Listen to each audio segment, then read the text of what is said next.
The Pear in the Pear Tree by Pamela Allen. What do you think this book might be about? A big pear? I think that you might be onto something there. This is a massive pear. I think it would weigh down the whole branch if it was hanging off the tree. Who do you think these two people are? Our characters? I think so too. I wonder if we'll learn their names. And this book is by Pamela Allen. Who's Pamela Allen? She did write the book. She is an author. We've read other books by Pamela Allen. We've read, that's right, Who Sank the Boat? Bertie and the Bear, absolutely. When John and Jane went out walking, they were busy talking. Until, look, said John, look up there. I can see a juicy pear. They couldn't reach, they had a try. What will they do? It's up too high. Do you think they might be able to reach that one? It's going to be quite the challenge, isn't it? Look, he's already lifting her up, and they're still quite a distance from it. Let's see what they try. They fetched a ladder. I'm ready, said Jane. You must hold it steady. But just as Jane was reaching out, poor John let out a warning shout. Is he holding it steady at the moment? Who knows what steady means? Holding it still, yep. Is he holding it still? It's pretty straight at the moment, but look where he's holding it. I don't know that this is going to stay steady for very long. It's not even on the ground. The ladder leaned. Jane screamed, ow! Now clinging to the topmost rung, just like a metronome she swung, back and forth, oh no! Soon John was running very fast to keep Jane up. It didn't last. Jane, like a fishing lure, was cast, ah! Screaming, because look what's happened. She has taken a tumble. She is flying through the air. Splosh! A bird was sound asleep that day in a pond not far away when Jane came hurtling from the sky and landed splosh nearby.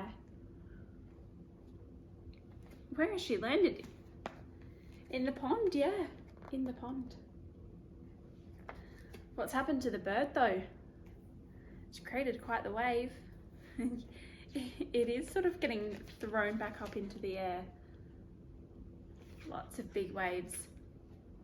It is like the bird is surfing. The startled bird got such a scare, she was shot up into the air. Ah! She wasn't ready for that, was she? Jane was struggling in the water. John reached out his hand and caught her. That is nice, isn't it? It's teamwork, helping her out.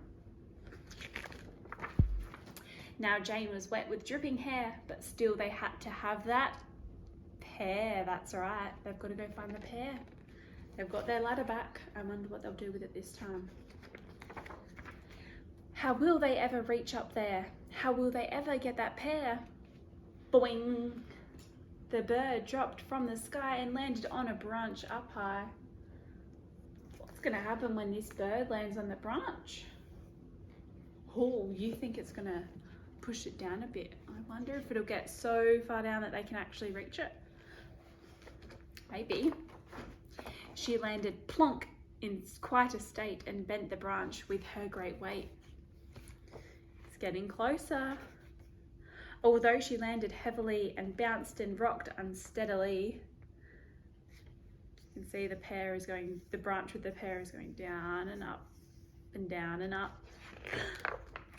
John was able to reach the pear now that she was sitting there. The pear was fastened very tight. They pulled and pulled with all their might. Twang! The precious pear came free, and then the bird, as you can see, was catapulted into the tree, from the tree. What does catapulted mean?